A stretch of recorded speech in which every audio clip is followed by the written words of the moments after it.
the Assessment Challenge.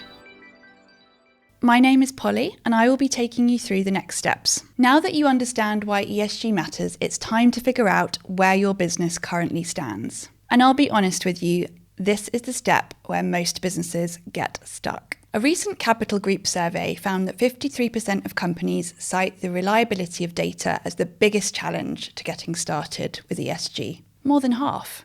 And when we talk to business leaders, we hear the same concerns over and over again. We don't have an ESG programme. We're starting from zero. We don't even know what we should be measuring. Let me explain why assessment feels so overwhelming. First, the data you need is scattered across your entire organisation. Your finance team has energy bills, your operations team has health and safety records, your HR team has diversity and inclusion training data, your compliance team has supplier information.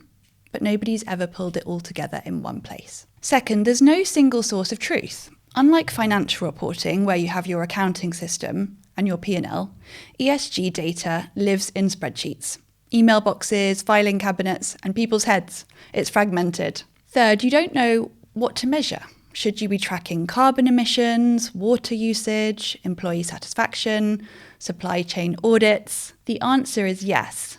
But where do you start? And fourth, you're unsure what even counts as ESG. Does your charity fundraising count? What about your flexible working policy, your health and safety training? This uncertainty leads to paralysis.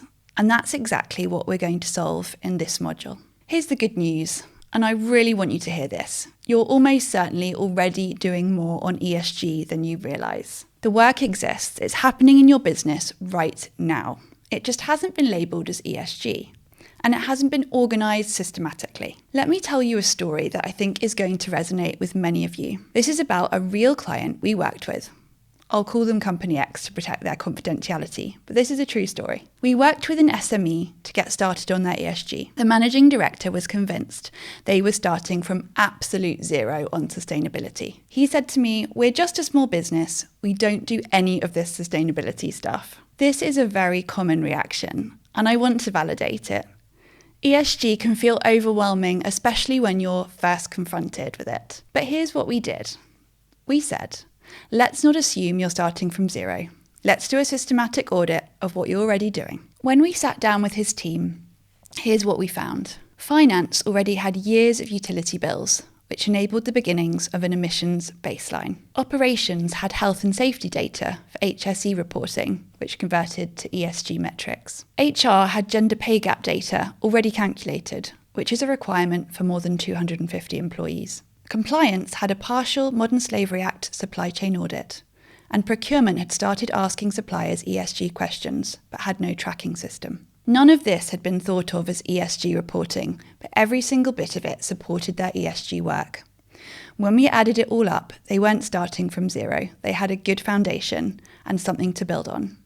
The managing director was genuinely shocked. So what are we actually assessing? Let's break down the three components of ESG. ESG has been a helpful starting point for organisations thinking about sustainability, but it doesn't tell the full story. At Future Plus, we extend beyond ESG to a more complete and practical framework built around 5 interconnected themes, ensuring that every organisation can build resilience, deliver impact, and contribute to a fairer future. Here's how the 5 themes work. Climate. Climate focuses on how your organisation contributes to climate change mitigation and adaptation. It includes carbon emissions, energy consumption, transition planning, and resilience to extreme weather and climate-related risks. Most organisations start by measuring their carbon footprint and improving their environmental performance over time. Diversity and inclusion. This theme goes deeper than the traditional S in ESG. It looks specifically at how you champion equality, representation, and belonging, from recruitment and leadership, diversity,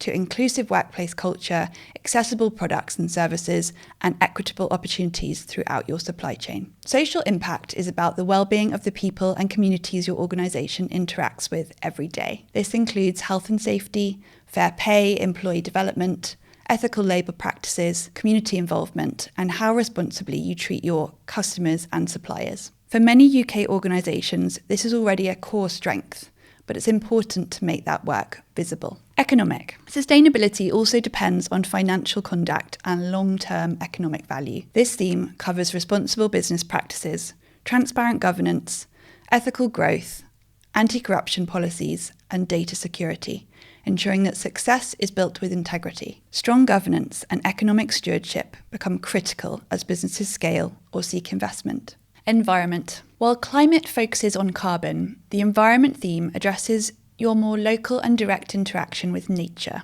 such as waste management, water use, pollution prevention, and biodiversity protection. It's about ensuring your operations support healthier ecosystems rather than harming them. Now, to help you through this assessment process, we've created a tool called the General ESG Impact Checklist. You can download it right now, and I strongly encourage you to do so because we're going to reference it throughout this module. This checklist is organised by theme so that you can work through it systematically. It asks simple yes or no questions like, do you track your energy consumption, or do you have a health and safety policy? For each yes answer, you'll realise you're already doing ESG work. For each no answer, you've identified a gap that you might need to address. The goal of this assessment is not to create new work. It's to recognise and organise what you're already doing. It's to give you credit for the good work that's already happening in your business. And it's to identify the gaps so that you can prioritise where to focus your efforts. In the next video, we're going to walk you through exactly how to audit what you already have, department by department. You're going to be surprised by how much you uncover.